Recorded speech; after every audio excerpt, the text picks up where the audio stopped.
area up there. Dan Penninger and his cousin happened to be driving the same road. You could see skid marks going right off the edge of the cliff. There's a car over the bank.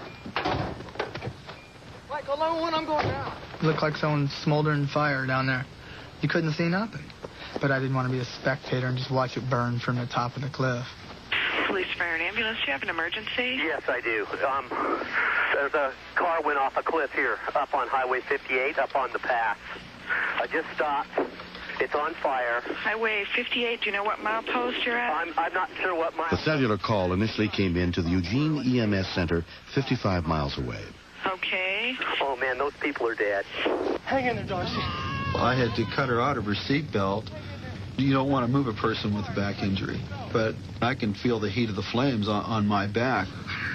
I didn't know if the gas tank was going to explode, because I knew she had at least a half a tank of gas. It's okay, I gotta get you out. Fortunately, her feet were not tangled up in anything. I was able to utilize the seat and keeping her body as rigid as possible, pull her out as straight as I can. Please, I know. Hang with me. The rocks were the size of Volkswagens. We were slipping and falling. A tire exploded. Boom! We didn't know what it was. We jumped a little bit. Oak Ridge Fire and ambulance units were immediately dispatched, but they were more than 20 minutes away. And what kind of vehicle? Car? Okay, they got the guy out. Don't move him! Don't move him, Dad! Who got the guy out? Who's with him? My buddy. He's dragging the guy. Don't move him! He could have a broken leg or something in his neck or back. Do you know if the person is conscious or breathing? I can't tell. Let me find out. Is he okay? Is he alive? Dan!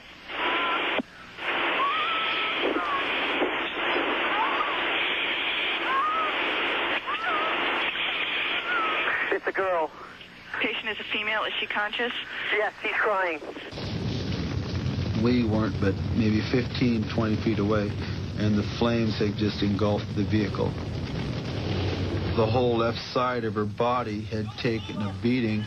There was a lot of blood covering the left side of her face. She said, "Dad, I'm not afraid to die." We just kind of held our hands together and prayed for her. Lord, give us strength to make it. She was more concerned about her baby than she was for herself. Devin was up at the top of the hill. The baby wouldn't have survived the accident.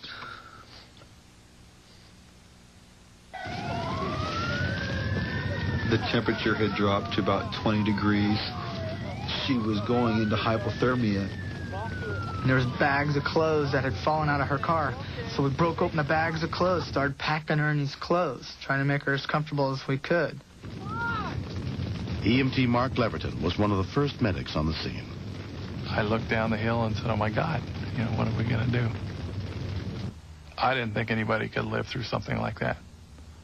And I saw probably some of the worst conditions for rescue that you could have. We're going to need a lot of bodies for picking up and putting her in the stove. You had steep ground, you had slippery ground. It was going to be a brute force show. You got a year on the head. You stabilize the head. We need 2 people on shoulders, 2 people on hips, 2 people on legs. We're going to pick her up as a unit, put her in. Okay. She kept asking me, how far did I go down? I thought maybe they'd put her in shock. She actually knew how far she fell. So I didn't want to tell her, yeah, you just went 300-400 feet over a cliff, and you're all busted up. She had some obvious outward signs of cuts and scrapes and bruises, but along with those come internal injuries, which are the silent killers. Kind of go to your right a little bit. There were 3 times up the hill where she got real quiet and real limp, and I thought she was gone. But every time she was a fighter, she came back. 2.5 hours after the crash, Darcy was finally pulled out of the ravine. I still had about a 75-mile drive into St. Charles Hospital in Bend. Your first instinct is to hurry. but I had to remember I still had my granddaughter with me, and I didn't want another accident to happen. It was probably the longest 75 miles that I could have driven. 20-year-old Darcy Criswell was transferred to an Airlife helicopter and taken to St. Charles Medical Center, where neurosurgeon Mark Belsa took over her care. Good to see you. She's been down a little while. She's a little bit cool, but she's moving all extremities. She had a fractured spine. She had a fractured left elbow. She had a fractured foot, a bruised lung, a perforated lung. Look over here. She could have had a lot worse. She could have been thrown from the vehicle and died. Darcy could have been killed by fire. She came within a half an inch of being paralyzed from the waist down because of her spinal fracture. I didn't really realize the impact of the accident until I see my daughter laying in ICU. I must have stayed there quite late, just waiting for her to go to sleep. A year has passed. I kind of believe that things happen for a purpose. It's like, what exactly am I supposed to be learning from this? I mean, was this really necessary? She'll never be able to be a floor nurse because of her back injury, the weakness in her arm. The requirements are you have to lift, I think, 50 pounds to be able to lift that. She's just now getting to the point where she can lift her daughter. But she's very determined. She's known since she was 8 years old that she was going to go to college. I am glad that I wore my seatbelt, and I'm really thankful that there were people there to help me.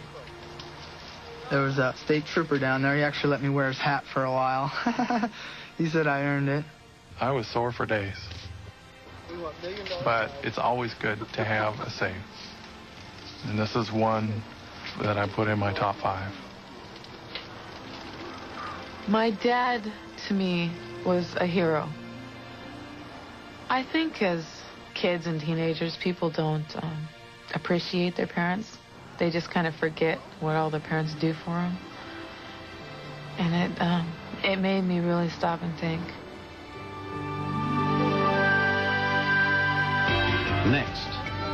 Teresa let out a yell right from the gut.